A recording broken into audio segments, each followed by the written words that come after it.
10th result ఈ నెల ఎప్పుడైనా రావచ్చు. కానీ ఇవాళనే ఒక న్యూస్ ఛానల్లో చూసిన ఒక బాలుడు నీళ్ళలో దుంకి ఆత్మహత్య చేసుకుండు. ఆయనకు ఒక భయం ఉండే, నాకు మార్క్స్ తక్కువ రావచ్చు, నేను ఫెయిల్ కావచ్చు. ఆ భయంతోనే ఆయన సూసైడ్ చేసుకుండు.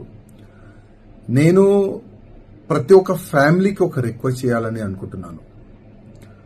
ఎక్కువ ప్రెషర్ వేయకండి మన పిల్లల పైన.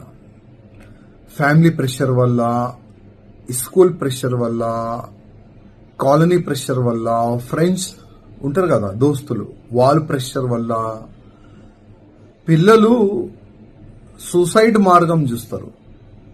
కానీ సూసైడ్ మార్గం చూసే ప్రతి ఒక్క యువకులకి నా ఒక నివేదిక, మీరు మా దేశానికి ఒక ఫ్యూచర్, మన స్టేట్ కి మీరు ఒక ఫ్యూచర్, దాని గురించి మీరు ఒక ఆలోచన చేయండి.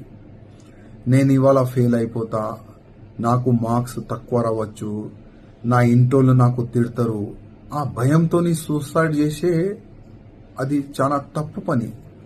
పిరికి వాళ్ళు చేస్తారు సూసైడ్. చాలా మంది ఇవాళ చూడండి, ఇవాళ ఫెయిల్ అవుతారు, నెక్స్ట్ టార్గెట్ ఉంటుంది వాళ్ళు, లేదు నేను నెక్స్ట్ పాస్ అవుతా. మళ్ళా ఫెయిల్ అవుతారు, లేదు నేను మళ్ళా ఎట్టి పరిస్థితుల్లో పాస్ అవుతా.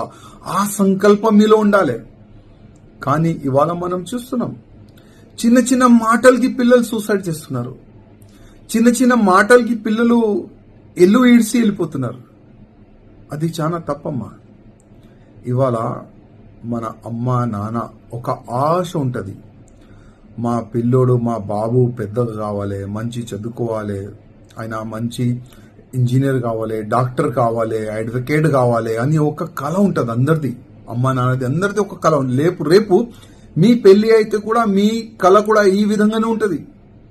ఒక్కసారి ఆలోచన చేయండి, ఒకవేళ మీ పెళ్లి అయిపోయిన తర్వాత మీ పిల్లలు ఇట్లనే సూసైడ్ చేస్తే ఎంత బాధ కలుగుతుంది. ఒక్కసారి మీ అమ్మ నాన్న ప్లేస్ లో మీరు ఉండి చూడండి, ఎంత బాధ కలుగుతుంది. అందుకోసం యువకులారా దండం పెట్టి రిక్వెస్ట్ చేస్తున్నా, సూసైడ్ మార్గం చాలా తప్పు మార్గం. ఒకవేళ చావాలంటే, వేరే మార్గం లేదు నేను చావాలే అంటే సమాజ మంచి పని గురించి చావండి, దేశ రక్షణ గురించి చావండి, హిందూ ధర్మ రక్షణ గురించి చావండి. ఒకవేళ ఆ మార్గంలో మీరు చనిపోతే మన సమాజం మీకు యాద పెట్టుకుంటారు, మన హిందూ సమాజం మీకు యాద పెట్టుకుంటారు, మన భారతదేశం మీకు యాద పెట్టుకుంటారు. అట్లాంటి మార్గం మీరు దోలాడండి. కానీ నేను ఫెయిల్ అయిపోతా, నేను చనిపోతా, అట్లాంటి ఆలోచన పెట్టకండి నా యువకులారా. ఇవాళ ఫెయిల్ అయినాం, నెక్స్ట్ మేము పాస్ అవుతాం, అట్లాంటి ఒక సంకల్పం పెట్టుకోవాలి. ఒక మూవీ వచ్చింది 12th ఫెయిల్, ఆ మూవీ చూడండి మీరు.